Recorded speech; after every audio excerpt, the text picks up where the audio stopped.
हम दर्शकों को भी फिर से बता दें, दोहरा रहा हूं, हमारे पास क्लीन फुटेज है, कोई एडिटेड नहीं है। ये हम ट्रीट करके आपकी आसानी के लिए आपको समझा रहे हैं। 21 मिनट 49 सेकंड की पूरी फुटेज है हमारे पास।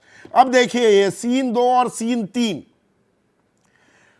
जहां पर पहली नंबर पर्ची पर 2 जगह निशान लगाते दिखते हैं, दूसरी नंबर पर्ची पर, छठी और 7वीं पर। अब ये स्क्रीन के दाहिनी ओर देखिए आप, यहां पर 3 ट्रे रखी हुई हैं और इन ट्रे में पहली ट्रे बीजेपी के पक्ष में पड़े हुए वोटों की है, दूसरी ट्रे आम आदमी पार्टी कांग्रेस के पक्ष में पड़ी वोटों की है और तीसरी ट्रे इनवैलिड वोटों की है। अब देखिए इसके अंदर सिर्फ सीन 3 दिखाइए। अब ये 7 नंबर वोट वहां गई है और ये 6 नंबर, अब ये 5 नंबर बीजेपी, 4 नंबर बीजेपी। इस पर गौर कीजिएगा। अभी 3 नंबर आएगी और 1 और 2 में आपको बता रहा था 2 जगह वहां पर हस्ताक्षर हुए हैं, ये 3 गई।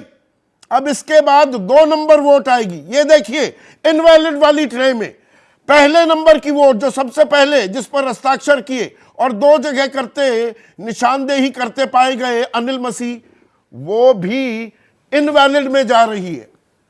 मतलब खुला खेल फर्रुखाबादी हो रहा था विनोद शर्मा। भैया मैं समझता हूं कि ये जब इनकी नियुक्ति हुई थी वहीं से पूरा प्रकरण शुरू हुआ और अभी जैसा कि शायद अभय ने बोला या किसी और ने बोला कि ये सिर्फ इनकी तक सीमित नहीं है, इसमें अगर आप इनके तार देखेंगे तो ऊपर तक जाएंगे। देखिए अभी हाल ही में गवर्नर साहब ने इस्तीफा दिया, जो कि एडमिनिस्ट्रेटर हैं चंडीगढ़ के। जो पंजाब का गवर्नर होता है वो चंडीगढ़ का एडमिनिस्ट्रेटर होता भी, और उन्होंने इस्तीफा दे दिया व्यक्तिगत कारणों से। व्यक्तिगत कारण, पारिवारिक जिम्मेदारियों के चलते। हाँ, जो भी मैं कोई इल्जाम नहीं लगा रहा हूं, लेकिन ये भी सोचने का विषय है। और हो सकता है कि उनको ये अपेक्षा थी, ये उनको इंडिकेशन मिल गया था कि सुप्रीम कोर्ट इस मामले को रफा दफा नहीं करने वाली, सुप्रीम कोर्ट इस मामले पर एक सख्त रवैया अपनाने वाली है, क्योंकि ये बेशर्मी से किया गया है जो कुछ किया गया है। देखो पहले जो 16 का इलेक्शन था उसमें इंक बदल दी गई थी, पेन बदल दिया गया था। 12 वोट जो थे उसमें 12 विपक्ष के 12 वोट जो थे वो इनवैलिड करार कर दिए गए थे। तो इस तरह का जो मैनिपुलेशन है इलेक्शंस में और इनडायरेक्टली इलेक्टेड हाउसेज में, जो इस तरह का मैनिपुलेशन है, वो बदकिस्मती है इस देश की। और इसीलिए मैं ये समझता हूं कि एक चिंता का विषय है और इस पे व्यापक चर्चा की जरूरत है। आपका फेस कहीं गायब हो गया, स्क्रीन पर कुछ और आ गया है, स्क्रीनशॉट आ गई है, लेकिन हमारे पास अब मैं आपको दिखाता हूं 11वीं से 20वीं वोट। वहां क्या किया प्रिजाइडिंग ऑफिसर अनिल मसीह ने?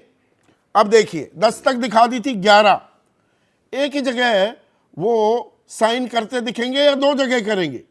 ये देखिए यहां पर भी दूसरी जगह कलम चलती है।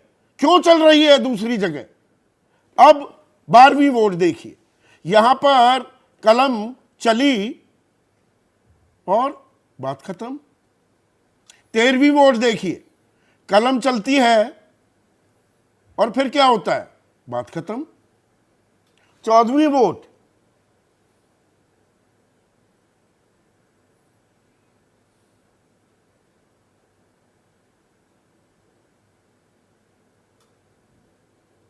और कलम चलाने की कोशिश की है क्या? 15वीं वोट आप देखिए। तो ये 2 जगह जो कलम कहीं चलती है और कहीं नहीं चलती।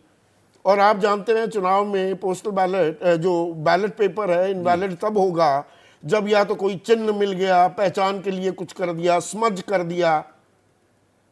तो ये दाल में काला है या दाल ही काली है? ये पूरी दाल ही काली है। आप पहले सिलसिलेवार तरीके से बता चुके हैं कि वोट किन परिस्थितियों में अवैध घोषित होता है। हाँ। और यहाँ पर बाकायदा वैध वोटों को अवैध बनाया जा रहा है ताकि उन्हें पहले से तय योजना के मुताबिक अवैध ट्रे में डाला जा सके। ये इसके पीछे मकसद है। तो जिस दिन ये खबर आई थी, मैं उस दिन का एक थोड़ा तजुर्बा आपको बताता हूँ। तो उस दिन जो एबीपी के संवाददाता थे वो कांग्रेस के नेताओं से और आम आदमी पार्टी के नेताओं से पूछ रहे थे, क्यों भाई, क्या आपके पार्षदों ने आपको धोखा दिया, वोट नहीं दिया? तो उन लोगों ने बड़े यकीन के साथ कहा था कि नहीं, ऐसी कोई बात नहीं है, हमारे सब लोगों ने हमें वोट दिया है। ये वोट जो प्रिसाइडिंग ऑफिसर हैं उन्होंने सारी गड़बड़ी की और उन्होंने उसी वक्त इनके ऊपर इल्ज़ाम लगाया था। उसके बाद वो लोग अदालत गए और उन्हें सर्वोच्च अदालत में जाना पड़ा।